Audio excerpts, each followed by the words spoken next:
बोलो विष्णु भगवान की जय। आज हम देवशयनी एकादशी की व्रत कथा सुनेंगे, तो शुरू करते हैं। बोलो श्री कृष्ण भगवान की जय। धर्मराज युधिष्ठिर ने कहा, हे केशव, आषाढ़ शुक्ल एकादशी का क्या नाम है? इस व्रत के करने की विधि क्या है और किस देवता का पूजन किया जाता है? श्री कृष्ण कहने लगे कि हे युधिष्ठिर, जिस कथा को ब्रह्मा जी ने नारद जी से कहा था वही मैं तुमसे कहता हूँ, सो ध्यान से सुनो।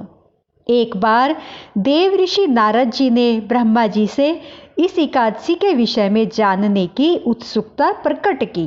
तब ब्रह्मा जी ने उन्हें बताया, सतयुग में माधानता नामक एक चक्रवर्ती सम्राट राज्य करते थे।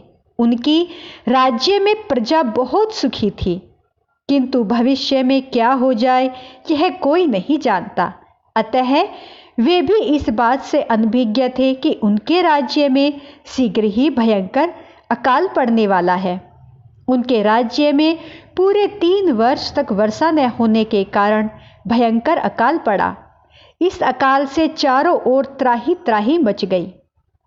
धर्म पक्ष के यज्ञ, हवन, पिंडदान, कथा, व्रत आदि में कोई कमी नहीं की गई। जब मुसीबत पड़ी हो तो धार्मिक कार्यों में प्राणी की रुचि कहाँ रह जाती है। राजा ने बहुत धार्मिक कार्य किए, लेकिन सब असफल रहे।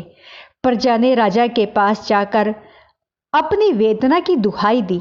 राजा तो इस स्थिति को लेकर पहले से ही बहुत दुखी थे। वे सोचने लगे कि आखिर मैंने ऐसा कौन सा पाप कर्म किया है जिसका दंड मुझे इस रूप में मिल रहा है। फिर इस कष्ट से मुक्ति पाने का कोई साधन करने के उद्देश्य से राजा सेना को लेकर जंगल की ओर चल दिए। वहां विचरण करते करते एक दिन वे ब्रह्मा जी के पुत्र अंगिरा ऋषि के आश्रम में पहुंचे और उन्हें साष्टांग प्रणाम किया। ऋषिवर ने आशीर्वाद देने के उपरांत उनसे कुशलता के लिए पूछा। फिर जंगल में विचरने व अपने आश्रम में आने का प्रयोजन पूछा। तब राजा ने हाथ जोड़कर कहा, हे महात्मन, सभी प्रकार से धर्म का पालन करता हुआ मैं अपने राज्य में दुर्भिक्ष का दृश्य देख रहा हूँ। आखिर किस कारण से ऐसा हो रहा है? कृपया इसका समाधान करें। यह सुनकर महर्षि अंगिरा ने कहा, हे राजन, सब युगों से उत्तम यह सतयुग है। इसमें छोटे से पाप का भी बड़ा भयंकर दंड मिलता है। इसमें धर्म अपने चारों चरणों में व्याप्त रहता है। ब्राह्मण के अतिरिक्त किसी अन्य जाति को तप करने का अधिकार नहीं है, जबकि आपके राज्य में एक शूद्र तपस्या कर रहा है। यही कारण है कि आपके राज्य में वर्षा नहीं हो रही है। जब तक वह काल को प्राप्त नहीं होगा तब तक यह दुर्भिक्ष शांत नहीं होगा। दुर्भिक्ष की शांति उसे मारने से ही संभव है। किंतु राजा का हृदय एक नर अपराध शूद्र तपस्वी का समन करने को तैयार नहीं हुआ। उन्होंने कहा, हे देव, मैं उस निरपराध को मार दूं, यह बात मेरा मन स्वीकार नहीं कर रहा है। कृपया करके आप कोई और उपाय बताएं।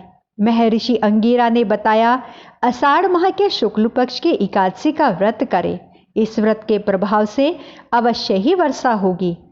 राजा ने अपने राज्य की राजधानी को लौटा और आकर चारों वर्णों सहित पद्मा एकादशी का विधि पूर्वक व्रत किया। व्रत के प्रभाव से उनके राज्य में मूसलाधार वर्षा हुई और पूरा राज्य धन धान्य से परिपूर्ण हो गया। ब्रह्मा वैवर्त पुराण में देवशयनी एकादशी के विशेष महात्म्य का वर्णन किया गया है। इस व्रत से प्राणी की समस्त मनोकामनाएं पूर्ण होती हैं। बोलो श्री कृष्ण भगवान की जय। बोलो विष्णु भगवान की जय। तो ये कथा हमारी यहीं पर समाप्त होती है। मेरी वीडियो आपको पसंद आई हो तो प्लीज़ लाइक, सब्सक्राइब, शेयर जरूर करें। आप सभी को हाथ जोड़कर प्रणाम।